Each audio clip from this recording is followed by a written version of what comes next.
So we never know how our life is going to be shaped. What are going to be the major influences? And in my case, very fortunate that I was able to go to college and have a lot of great mentors, whether it be in school or in sports or surrounded by folks who were in the military, or my mother being a nurse and surrounded by doctors and emergency type of people and police people, all these great influences. But one of the greatest impacts I actually had on my career revolved around 2 quarters, 50 cents.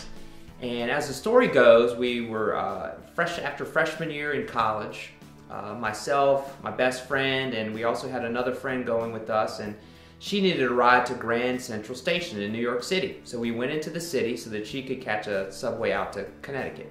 And so when we did that, you know, being smart college students that we were, we parked in a place we weren't supposed to park. And so lo and behold, the car ended up getting towed.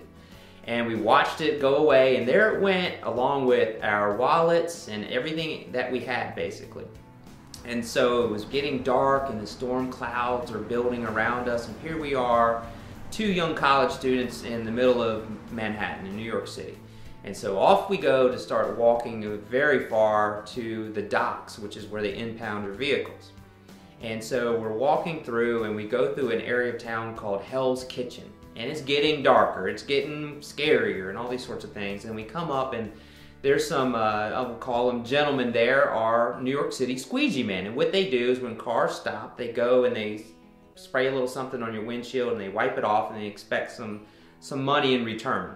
And it's something that can sometimes be dangerous or scary for those people traveling in cars. But we're walking along, and then all of a sudden, no more cars, and one of the squeegee men comes over to us, hand out, and was asking if I had any money that I could give him.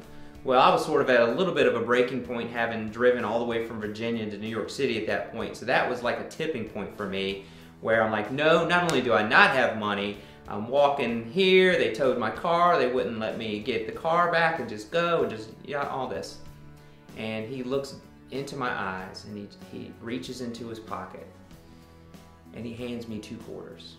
And he says, back then they had something called a payphone, but he handed me 2 quarters and said, I want you to take these for phone calls. Go this particular way so that you can get there more quickly. And he said, you have a blessed rest of your night and your weekend. And here is someone who probably living on the streets, is out there begging for money, or at least trying to perform a service. And here I am in college, have all the things that I need, and would have a warm place to sleep that night. And he gave me those 2 quarters. And that right there had just a huge impact on me, just in terms of character, on the fact that no amount of wealth can define who you are. And so that meant a lot to me, and I think that helped to shape a career, ironically, in wealth management and helping people with wealth, but not about getting more and more things and material things, but really about being willing to serve others, no matter what little or much that you have, to be a good steward of your own moral fiber. And it was amazing that this New York City squeegee man, I mean, what it took for him to do that for me, extremely meaningful, and I'll never forget it.